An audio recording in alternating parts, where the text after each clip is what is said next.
সুপ্রিয় শিক্ষার্থীবৃন্দ, নিশ্চয়ই তোমরা ভালো আছো, সুস্থ আছো। ঢাকা কলেজ কর্তৃক অনলাইন ক্লাসে তোমাদেরকে আবারও স্বাগতম জানাচ্ছি। আমি মামুনুর রশিদ, প্রভাষক, ইসলামের ইতিহাস সংস্কৃতি বিভাগ, ঢাকা কলেজ। সুপ্রিয় শিক্ষার্থীবৃন্দ, তোমরা জানো যে আমরা ঢাকা কলেজ কর্তৃক যে অনলাইন ক্লাস চালু করেছি একাদশ শ্রেণীর জন্য, বিভিন্ন শ্রেণীর জন্য সে অনলাইন ক্লাস চলমান রয়েছে। একাদশ শ্রেণীর যে আমরা অনলাইন ক্লাসটি চলমান, তার ধারাবাহিকতায় গত ক্লাসটিতে আমরা কথা বলেছিলাম যে মহানবী সাল্লাল্লাহু আলাইহি ওয়াসাল্লামের জীবনকালে বিভিন্ন পারিপার্শ্বিক বিষয়গুলোকে, তার সংস্কারসমূহগুলোকে, তার জীবনের গুরুত্বপূর্ণ অ্যাচিভমেন্টকে আমরা আলোচনা করেছিলাম। যে মহানবী সাল্লাল্লাহু আলাইহি ওয়াসাল্লামের মক্কা এবং মাদানী জীবনের যে বিভিন্ন বিষয়ভিত্তিক গুরুত্বপূর্ণ ঘটনার যেগুলো সূত্রপাত হয়েছিল সেগুলো নিয়ে কথা বলেছি। সুপ্রিয় শিক্ষার্থীবৃন্দ, আজকে আমরা মহানবী সাল্লাল্লাহু আলাইহি ওয়াসাল্লামের অতীব গুরুত্বপূর্ণ যে বিষয়টি নিয়ে আজকে তোমাদের সাথে আমরা কথা বলবো, সেটি হচ্ছে মক্কা বিজয়।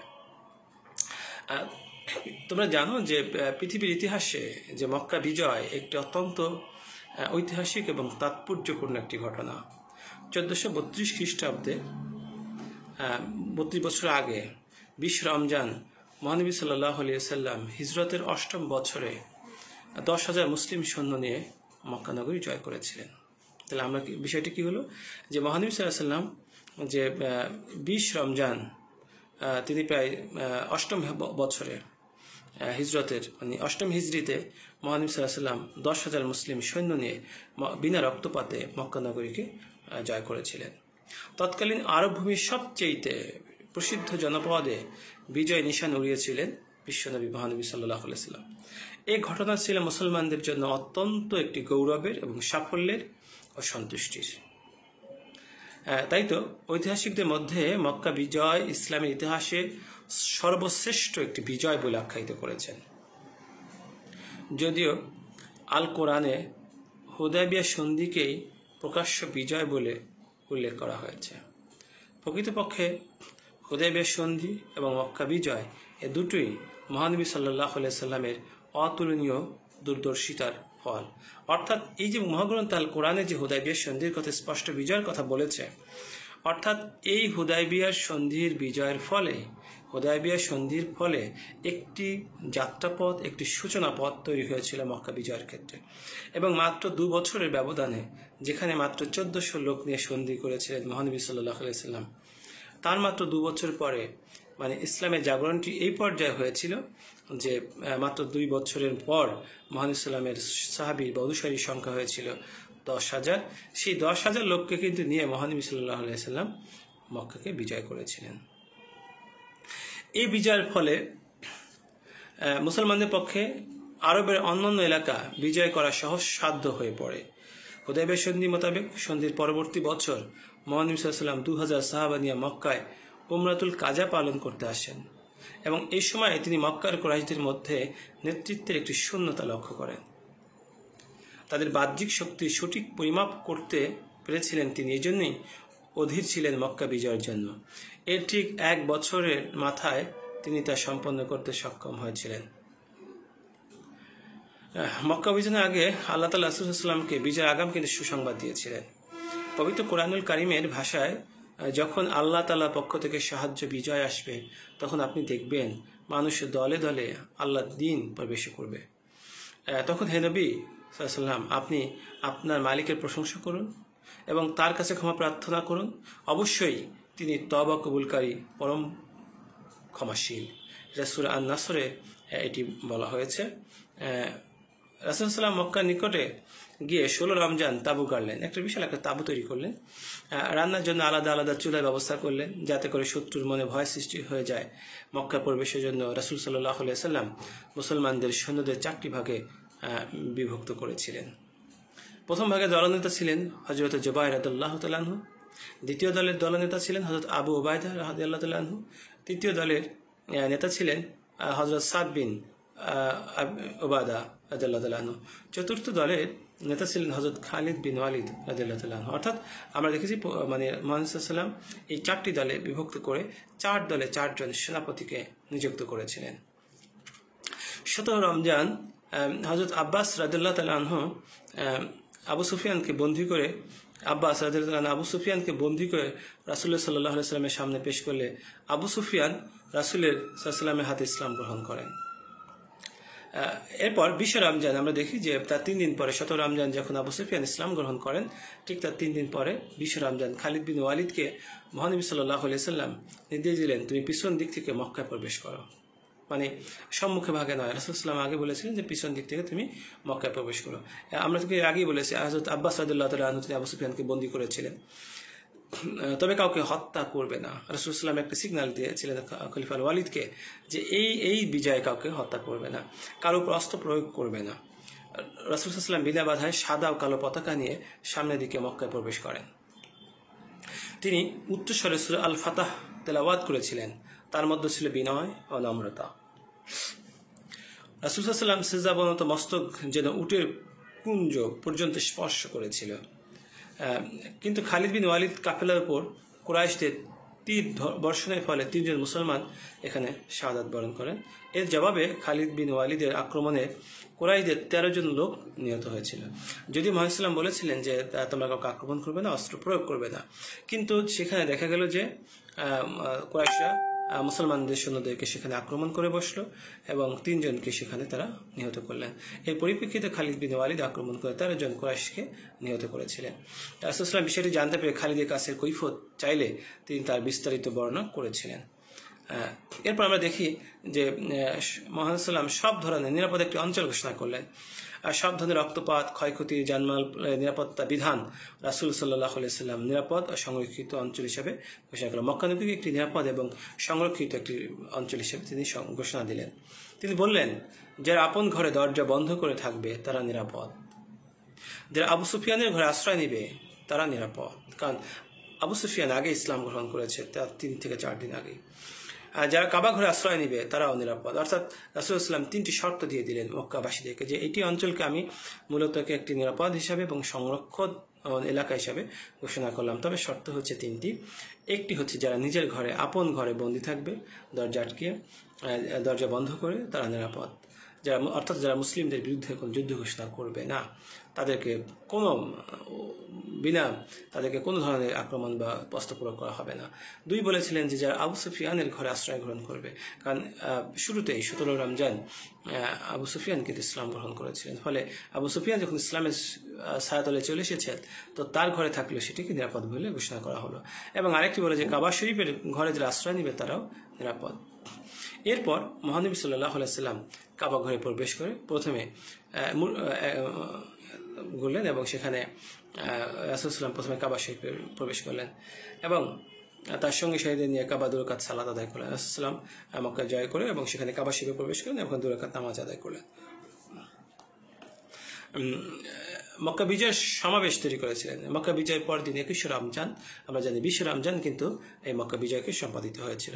21 রমজান বিশ্ব নবী মহানবী সাল্লাল্লাহু আলাইহি ওয়াসাল্লামের নেতৃত্বে এক জনসমাবেশের আয়োজন করা হয়। মক্কার সকল নেতৃস্থানীয় ব্যক্তিবর্গ এতদিন যারা মুসলমানদের গালাগালি করেছে, মারধর করেছে, তাদের ঘরবাড়ি থেকে বিতরণ করেছে, লুটপাট করেছে, মুসলমানদের সম্পত্তিকে দখল করে নিয়েছে, রাসূল সাল্লাল্লাহু আলাইহি ওয়াসাল্লাম চাচার কলিজা চিবিয়ে খেয়েছে, রাসূল সাল্লাল্লাহু আলাইহি ওয়াসাল্লামকে হত্যার ষড়যন্ত্র করেছে, মক্কা থেকে হিজরত করতে বাধ্য হয়েছে, তারা সহ সর্বস্তরের মানুষ এই সমাবেশে উপস্থিত ছিল। মুহাম্মদ সাল্লাল্লাহু আলাইহি ওয়াসাল্লাম এসব শত্রুদেরকে হাতের কাছে পেয়ে ছেড়ে দেন এবং তাদেরকে ক্ষমা করে দেন। আমরা দেখি এখন মুহাম্মদ সাল্লাল্লাহু আলাইহি ওয়াসাল্লাম কি ধরনের ক্ষমার দৃষ্টান্ত তিনি স্থাপন করেছিলেন। আমরা এখন দেখি যে জন্মভূমি মক্কা হতে মহানবী সাল্লাল্লাহু আলাইহি ওয়াসাল্লাম 7 বছর 3 মাস 27 দিন পর বিজয়ী বেশে পুনরায় মক্কা ফিরে এলে মক্কার শ্রেষ্ঠ সন্তান, বিশ্ব মানবতার মুক্তির একমাত্র নবী, মুক্তিদূত মহানবী সাল্লাল্লাহু আলাইহি ওয়াসাল্লাম তিনি বিনা যুদ্ধে মক্কা নেতারা তার নিকট আত্মসমর্পণ করেছিল। এতদিন যে রাসূল সাল্লাল্লাহু আলাইহি ওয়াসাল্লামকে শত কষ্ট দিয়েছেন, অত্যাচার করেছেন, আজ হাতের কাছে পেয়েও তিনি তাদের কোনো প্রতিশোধ গ্রহণ করেন নাই, বরং সবাইকে উদারতা এবং ক্ষমার চাদরে ঢেকে দিয়ে বলেন, আজ তোমাদের উপর আমার কোনো অভিযোগ নেই, বরং তোমরা আজ থেকে মুক্ত।